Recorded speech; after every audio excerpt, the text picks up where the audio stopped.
अस्सलाम वालेकुम friends, welcome to my channel learn and grow. आज की क्लास में हम बूलियन लॉजिक को डिस्कस करेंगे। सो बेसिकली ये एक इंट्रोडक्टरी क्लास है जिसमें हम लॉजिक गेट्स देखेंगे कि क्या होते हैं, लॉजिक सर्किट्स किन्हें कहते हैं और इसके अलावा ट्रुथ टेबल्स क्या हैं और हम उन्हें कैसे प्रोड्यूस कर सकते हैं। तो स्टार्ट करते हैं लॉजिक गेट से। लॉजिक गेट एक बेसिक बिल्डिंग ब्लॉक है किसी भी इलेक्ट्रॉनिक सिस्टम का या डिजिटल सिस्टम का। आपको ये बात मालूम है कि इलेक्ट्रॉनिक सिस्टम्स एक डिजिटल सिग्नल को प्रोसेस कर रहे होते हैं, सिर्फ उन्हें ही समझ सकते हैं। तो इसका मतलब ये है कि हमें अगर कोई डिज़ायर्ड आउटपुट चाहिए तो हमें मुख्तलिफ डिजिटल सिग्नल्स को प्रोसेस करना होगा और हमें अपने डिज़ायर्ड आउटपुट तक लेकर आना होता है। तो हम इन कामों के लिए लॉजिक गेट्स को यूज़ करते हैं। लॉजिक गेट्स के इनपुट पे हम एक बाइनरी वैल्यू देते हैं और वो आउटपुट में भी एक बाइनरी वैल्यू देता है, बट वो आउटपुट किसी पर्टिकुलर लॉजिक पे डिपेंड कर रहा हो। हमारे पास डिफरेंट तरह के लॉजिक गेट्स हैं। हम अपनी नेक्स्ट क्लास में मुख्तलिफ लॉजिक गेट्स को डिस्कस करेंगे और उनके फंक्शंस को डिस्कस करेंगे। तो बेसिकली हर लॉजिक गेट की एक डिफरेंट लॉजिक है जिस पे वो आउटपुट प्रोड्यूस कर रहा होता है। तो लॉजिक गेट के inputs one and more than one हो सकते हैं, बट आउटपुट हमेशा एक ही होगा। तो कौन से लॉजिक गेट्स ऐसे हैं जिनके वन इनपुट हैं या ज़्यादा होते हैं, तो ये हम अपनी अगली क्लास में डिस्कस करेंगे। आगे बढ़ते हैं, लॉजिक सर्किट्स क्या होते हैं। तो बहुत सारे लॉजिक गेट्स को जब आप कंबाइन कर दें और अपना डिजायर्ड आउटपुट हासिल करने के लिए आप उनके डिफरेंट कॉम्बिनेशन को यूज करें तो वो एक सर्किट बन जाता है। तो हर एक लॉजिक सर्किट का आउटपुट अलग होता है। तो इसके बाद बात करते हैं ट्रुथ टेबल्स की। तो ट्रुथ टेबल बेसिकली एक ऐसा टेबल है जिसमें ऑल पॉसिबल कॉम्बिनेशंस गिवन होते हैं। लाइक अगर एग्जांपल लेते हैं कि यहाँ पे आप देख सकते हैं कि इस गेट के दो इनपुट्स हैं, इसी तरह यहाँ पे भी दो हैं और यहाँ पे भी दो हैं, लेकिन ये तीनों गेट्स डिफरेंट हैं। हम इन्हें नेक्स्ट क्लास में डिस्कस करेंगे कि इनके आउटपुट्स कैसे आए।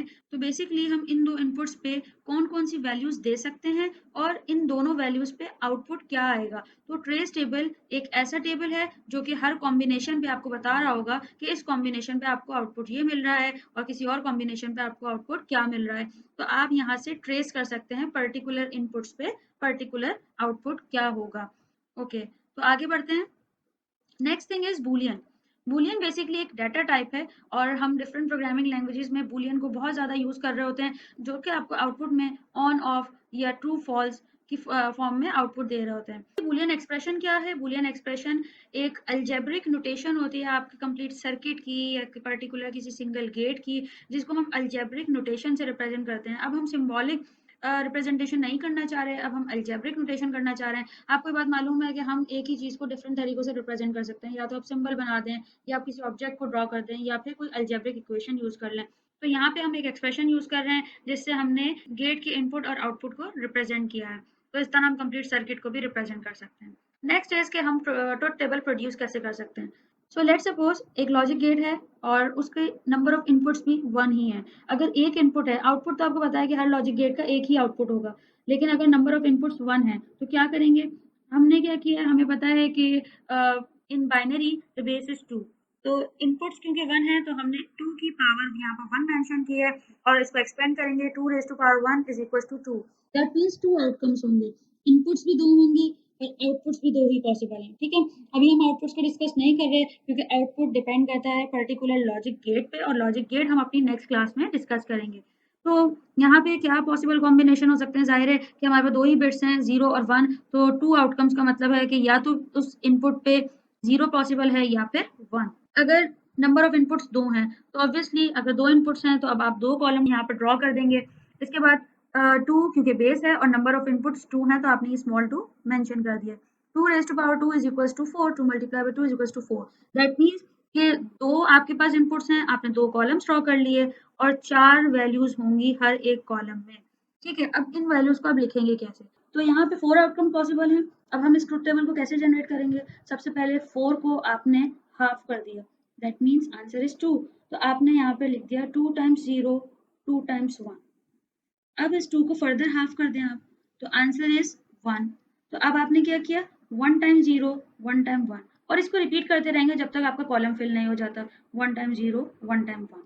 तो इस तरह से आप फॉरवर्ड मूव करते रहेंगे।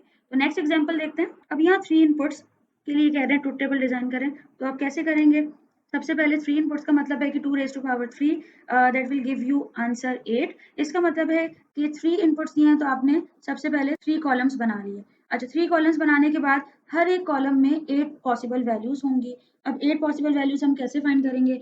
वही मेथड जैसे हमने लास्ट क्वेश्चन में किया है कि 8 को आपने हाफ कर दिया है, दैट मीन्स 4।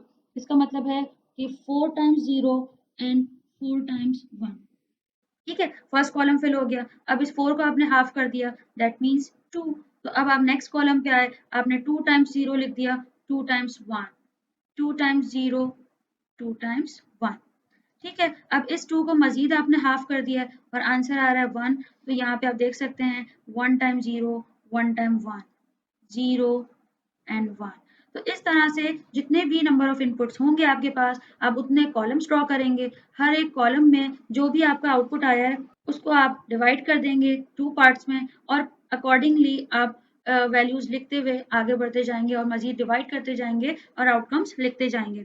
अच्छा, एक और बात कि ज़रूरी नहीं है कि आप स्टार्ट 0 से ही करें, आपकी मर्ज़ी है। अगर आप स्टार्ट में 1 लिखना चाह रहे हैं तो 4 टाइम्स 1 लिख दें, फिर 4 टाइम्स 0 लिख दें और इसी तरह आगे बढ़ते जाएँ। जो भी आपने नंबर चूज़ किया है पहले, आप उसी को मज़ीद आगे फ़ॉलो करते रहेंगे। लाइक मैंने यहाँ पर ज़ीरोज़ लिए स्टार्ट में, तो अब मैं 0 को ही फर्दर लाइक यहाँ पर 0 लिया है, फिर यहाँ 1 ले लिया है, फिर 0, फिर 1, इसी को मैंने आगे कंटिन्यू रखा है। आप भी इसी तरह करेंगे। अगर आप इनिशियली 1 ले रहे हैं, तो 1 लिखेंगे 4 times and then so on. तो आई होप आज की क्लास आपके लिए हेल्पफुल रही होगी। So stay tuned to my channel, subscribe it, take care, अल्लाह हाफ़िज़।